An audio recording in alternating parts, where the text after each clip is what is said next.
Hello mushroomers, back to do another video. It's been a long time since I did the last one. Things have been pretty crazy, but in a good way, thankfully. I've now moved, now in the same shipping container, but we're in a different unit. So I've got the move. It's taken way longer than I thought it would, but I'm basically up and running again now, apart from a few minor little things that need to happen.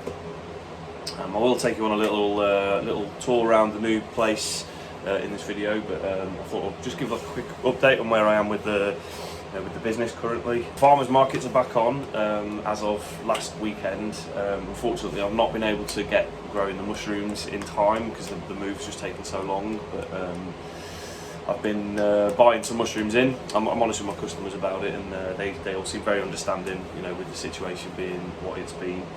But hopefully, in the next sort of 2 weeks, I'll be have the fruiting chamber up and running, and we'll be growing plenty of mushrooms. As you can see here, we've got some nice Pia Pinot blocks coming along, so these should be ready to fruit soon. So happy about that. But yeah, just generally hope everybody's doing really good. I mean, it's just been such a crazy year. I'm not going to lie, but I've been stressing out of my mind, to be honest, at times, and just keeping this whole thing running. But I just want to say, if there's anybody else out there who's thinking about starting a business in the same way that I'm doing, just hang in there. My experience on the farmers markets has been so positive that I think there's room for loads of people to sort of be out and about around the country selling mushrooms locally. I have bought some mushrooms in from the wholesalers, and so I guarantee that the stuff everybody's growing in their small grows at home is better than the stuff that's coming out through the wholesalers, simply just because it's fresher, especially with your pinks and your yellows and all of your oysters basically. The fresh local mushrooms are just the best, and I think smaller is better when it comes to mushroom farms. So it's quite exciting, really. If anyone's got any questions about how I've set up this business and anything like that, just feel free to get in touch. I kind of want to help more people, get started up and stuff. So yeah.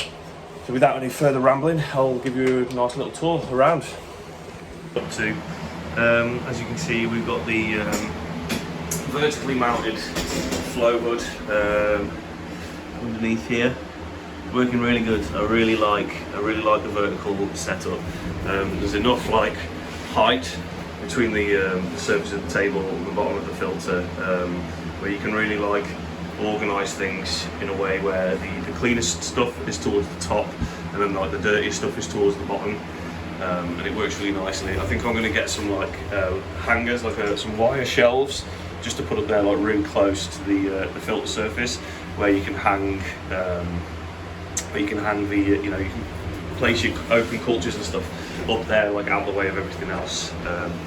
So yeah, that's working really good. I need to get some lights and stuff up in here, and there's a few bits and bobs that need doing. I'm planning to put a full L-shaped worktop in here as well. I'm going to get an electric hob for the pressure cooker, but these things take time, and I don't have a lot at the moment. So we've got new wooden. I've got to nail all of this down, and it's still not quite finished yet. I've got to do the bottom rack as well still, but wooden shelves with it's got the gaps in between for airflow, which is going to be really nice as well. Have the flow hood is on this on a speed controller as well, so I can sort of tweak the speeds. So I usually put it on 4, and that's enough.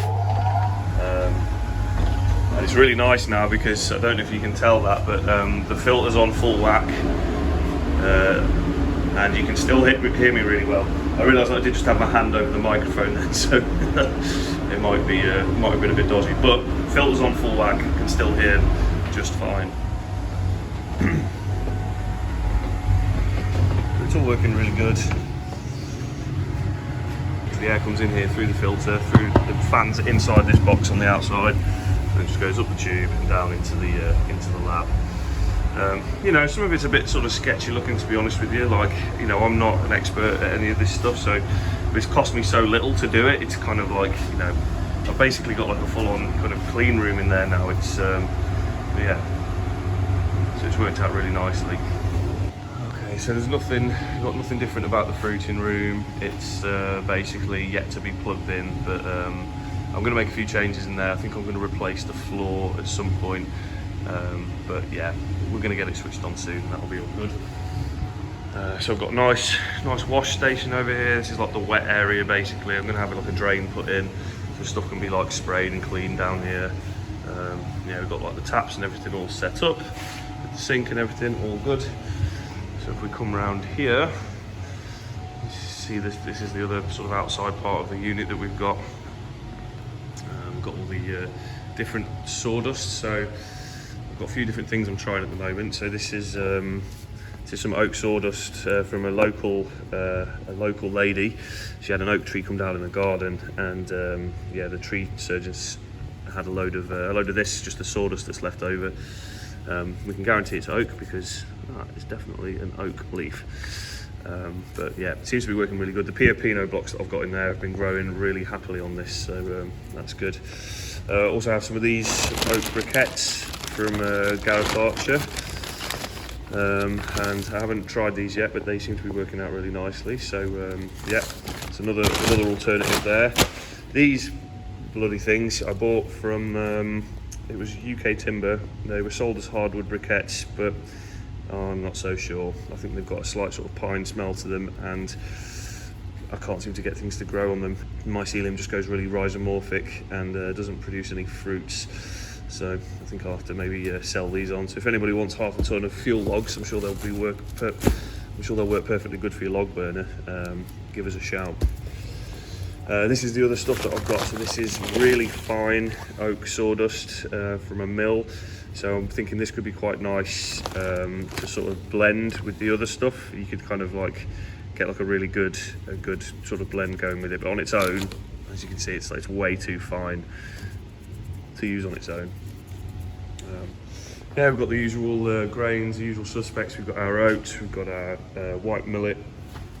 Yeah, we've got all the bags and stuff here. We've got some bags that I'm soaking. These are going. These are no soak, so I'm not soaking or simmering anymore. I just put the grains and the water right in the bag. I let it soak overnight. And then whack it in the pressure cooker as is. Just don't fold it too tightly, so it's got room to expand, and you'll be all good. I've done loads of these now. No soaking, no simmering needed. Nice and easy.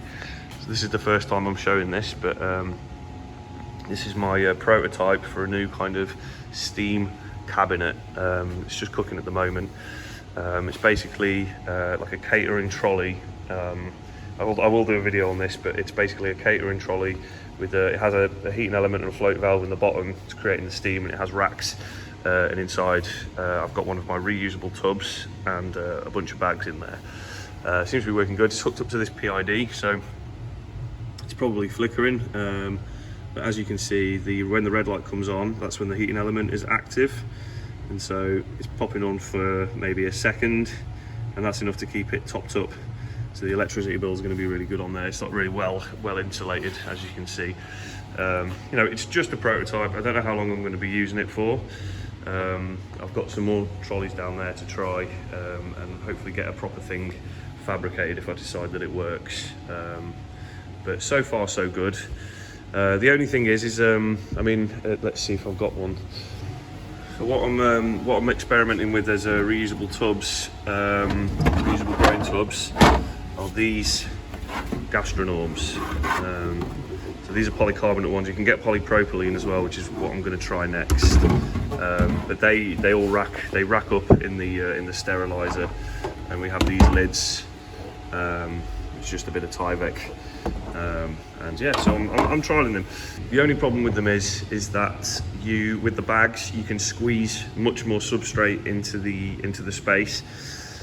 So that's the major downside of having a reusable container. The bags are very flexible, so you can cram like quite a bit more substrate in there in bags than you can in those tubs, because you can squash it down and then expand it up again afterwards. So it might be it might not really be feasible at a commercial scale to use these reusable tubs, but I'm certainly going to try, and it might be that there's a way around that with like a bigger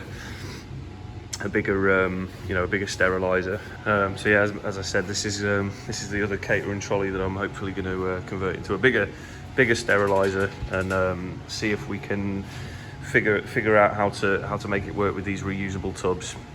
Yeah, I'm going to be doing more videos and stuff on these reusable tubs, and I think it would be good to get your brains ticking over on this and see if we can come up with a good solution. The main downside versus the bags is going to be how much substrate you can get in on a run in a sterilizer. When you're using smaller ones like this, it is a bit of an issue. But my theory is that with a bigger chamber, it's not necessarily going to take any more energy to sterilize the same amount of substrate, because I guess, and correct me if I'm wrong, but a bigger chamber with less dense, with the same amount but less dense substrate would take the same amount of energy to heat up. So the initial cost of getting the bigger chamber would be higher, but the running cost then would be the same. So that's what I'm hoping to get to, basically. But obviously you need the extra space in the first place to be able to do that. So yeah, it's all like a bit of everything's a bit upside down in here still, but it's sort of slowly getting there. So we've still got the table tennis table, which has got to be done. There's a little farmers market sign as well. But yeah, I'm hoping to do a few nice little finishing touches and hope get the place looking a bit nice as well. We'll get some get some maybe art up on the walls. Maybe gonna get my mate to paint the shipping container and get it, make it a nice place to work really. So I hope you enjoyed that little update. Look, if you enjoyed it, just please let me know, because I do like making the videos and I'd love to get back to it.